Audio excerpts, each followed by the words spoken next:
Progress looks very different in perimenopause, and while every 30-year-old fitness influencer or male trainer is going to tell you to just work harder, it is not going to work in this phase of your life. If you are 35 to 50 and possibly in perimenopause, I'm going to give you the exact training structure that I give my clients to help them beat hormonal changes and get leaner, stronger, and toned. If you've noticed that the weight's just piling on out of nowhere, especially around your midsection, you're more sore after your workouts, you just want to take a nap all the time, and your gut is like constantly inflamed. All of this despite making no big changes to your training or to your diet, something that probably worked really well for you in the past. Do not worry, you need to tweak your training with a structure that works with, not against your hormonal changes. I'm Ramona, I'm the Hot Mom Coach, and I am the first to combine feeling good with looking good in perimenopause through targeted training and nutrition systems.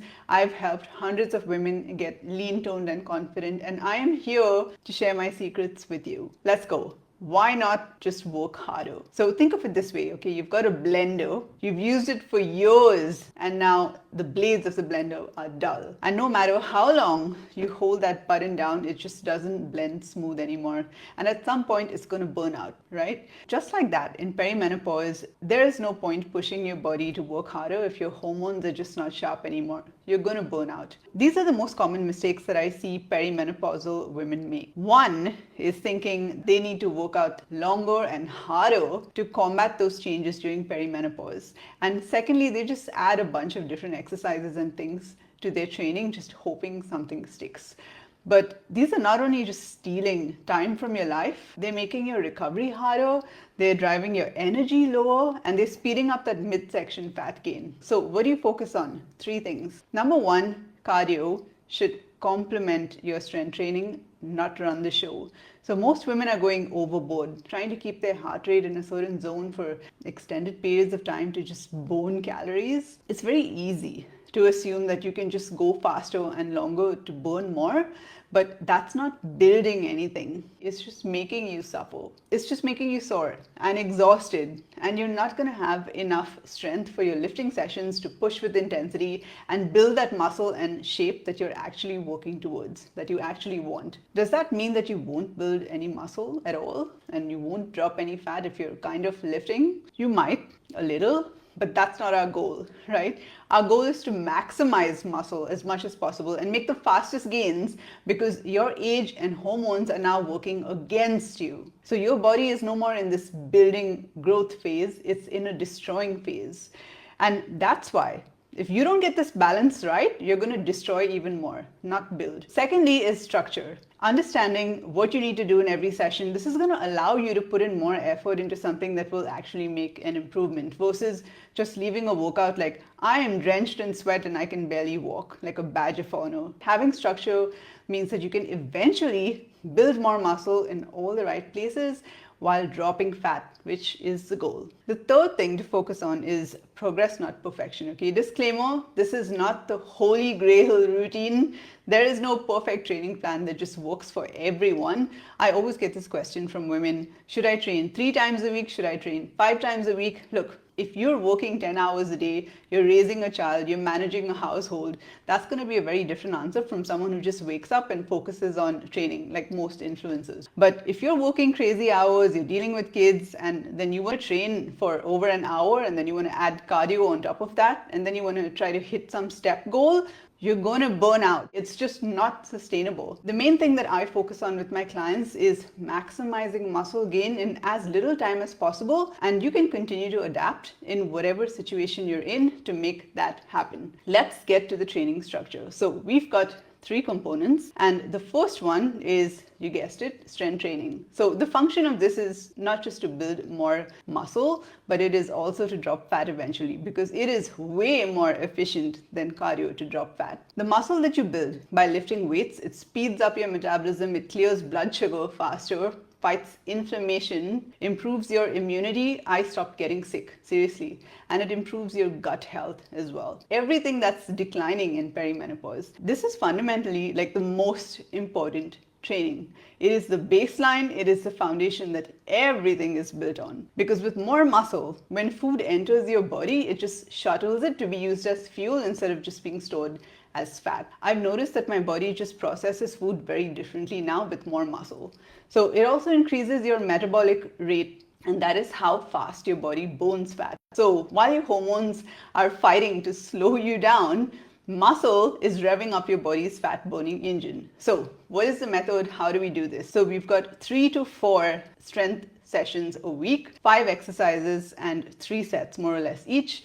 And here's how it's structured. Okay, so I have found the best results to build muscle between 8 to 15 reps. I have tried the super low reps, I've tried the super high reps. Okay, this is the golden zone, 8 to 15 reps.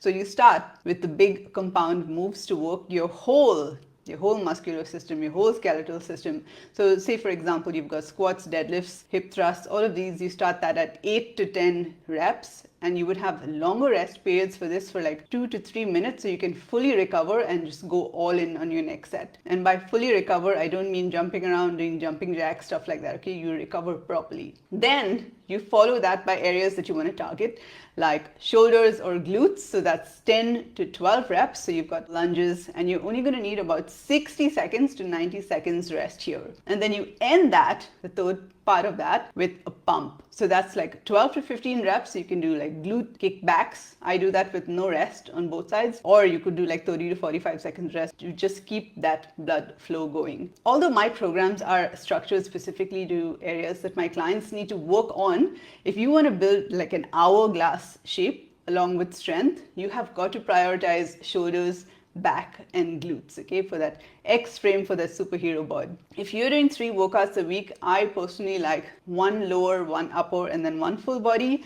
If you're doing 4, then you can do 2 lower, 1 upper body, and 1 full body. So then you get to hit those important muscle groups at least twice. Do not combine moves like squat and press, okay? You're freaking wasting your time and you're not building any muscle, less cardio. So like I said, there is no perfect plan. This is a baseline that I've used to transform a lot of clients' physiques regardless of age or hormones. It should take about 30 to 40 minutes. So just pick your exercises and freaking push. The second component is impact training or high intensity training. So this serves 3 functions. It works your fast twitch fibers for strength and power, which we are losing as we age. Second, it strengthens your joints and your bones. Again, we're losing bone density, right? Especially heading into menopause. And 3, it increases your body's stress tolerance and reduces fatigue. We're specifically going to war with perimenopause. I discovered this method when I started working with a bodybuilding coach last year at 43, and in the past, every time I added cardio, I would lose muscle, especially on my lower body, on my legs, which I struggle to grow. And it was so disappointing that I would lose all that muscle. But this method helped me retain muscle while dropping fat, and the best part, it only takes a few minutes. Furthermore, I read all the benefits of impact training and I combined that to just amplify the benefits. So you guys are in for a treat. So this is the method. The training is basically just max effort, all out effort without weights, and it needs to cause impact to your joints. Okay, so any kind of jumping exercises, sprint or jump rope, jump squats, jumping jacks will do. What won't do is biking, swimming, elliptical, because there's no impact, right? But you need to follow the system outlined here. Really important, because if you overdo this method, you're going to overstress your body and then it's going to eat into muscle and you won't build that shape that you want. You're also not going to recover well because you're going to get injured or you're going to get sick. Here is the method: 20 to 30 seconds all out, max effort, and then you rest for 90 seconds, so 1.5 minutes. Okay, so let's say you're doing jump rope. I like to do high knees with jump rope. So if you don't have a jump rope, just do high knees, regular high knees as fast as you can for 20 to 30 seconds, and then you rest and wait.